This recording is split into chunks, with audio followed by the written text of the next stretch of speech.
அன்பானவர்களே, சுதந்திரத்திற்காக பாடுபட்டவர்களில் கோம்பை தியாகி டி. David William. கம்பம் பள்ளத்தாக்கு பகுதியில் இவருடைய வரலாறுகளை நாம் அறிவோம்.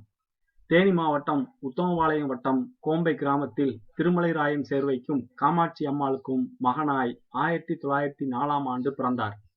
ஆரம்ப கல்வியை கோம்பை CSM பள்ளியிலும், உயர்கல்வியை பாளையம் போர்டு ஹைஸ்கூலிலும், நமது நண்பர் ஜனாப் மரைக்காயருடன் மேல்நிலைக் கல்வியை திண்டுக்கல்லிலும் பெற்றார். இவரது துணைவியார் திருமதி ராகேல் ஜெயமணி ஆவார்.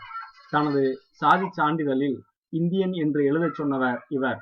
ஆதி திராவிட இனத்தைச் சேர்ந்தவர்.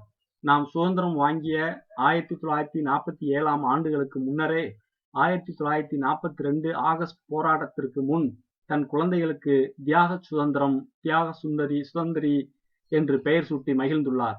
1942இல் நடைபெற்ற ஆகஸ்ட் போராட்டத்தில் தனது குழந்தைகளையும் மனைவியையும் விட்டுவிட்டு 200 மைல்களுக்கு அப்பால் போராடச் சென்றவர். போராட்டம் திருப்பூர் பல்லடம் பகுதியில் நடைபெற்று கொண்டிருந்தது. போராட்டத்தில் சர்க்கிள் இன்ஸ்பெக்டரின் கைத்துப்பாக்கி நெஞ்சில் குத்தி நின்றிட, தமது உயிரையும் பொருட்படுத்தாமல் வெள்ளையனே வெளியேறு என்று வீரமுழக்கமிட்டவர். பின்னர் கோம்பை வந்து மக்களிடம் ஆகஸ்ட் போராட்டத்தை விளக்கி பேசியுள்ளார். அப்பேச்சிற்கு போலீசார்கள் லத்தி கம்புகள் உடையும் அளவிற்கு அடித்து கை எலும்புகளை முறித்துள்ளனர். மேலும் சவுக்காலும் சுயநினைவு இழக்கும் வரை அடித்திருந்திருக்கின்றனர். 1 வாரம் சிறையில் அடைத்துள்ளனர். போராட்டங்களில் கலந்து கொண்ட பொழுது பல்லடம், திருப்பூர், கண்ணனூர், உத்தமபாளையம், உசிலம்பட்டி மற்றும் பல இடங்களில் சிறைவாசம் சென்றுள்ளார். 1946இல் சின்னமனூரில் ஹரிஜன மக்களையும், தீண்டத்தகாதவர் என ஒதுக்கப்பட்ட மக்களையும் உணவகங்களில் மற்ற பிரிவினருக்கு சமமாக உணவருந்த தன் சொந்த செலவில் சாப்பிடச் செய்துள்ளார்.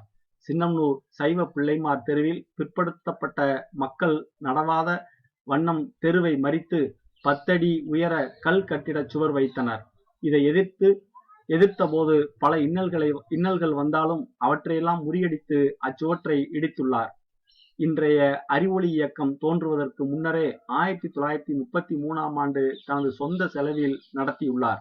1950இல் சரோஜினி வாசக சாலையையும், சுதந்திரம் முதியோர் பாடக சாலையையும் ஆரம்பித்துள்ளார். 1996ஆம் ஆண்டு அவருடைய காலம் நிறைவடைகின்றது.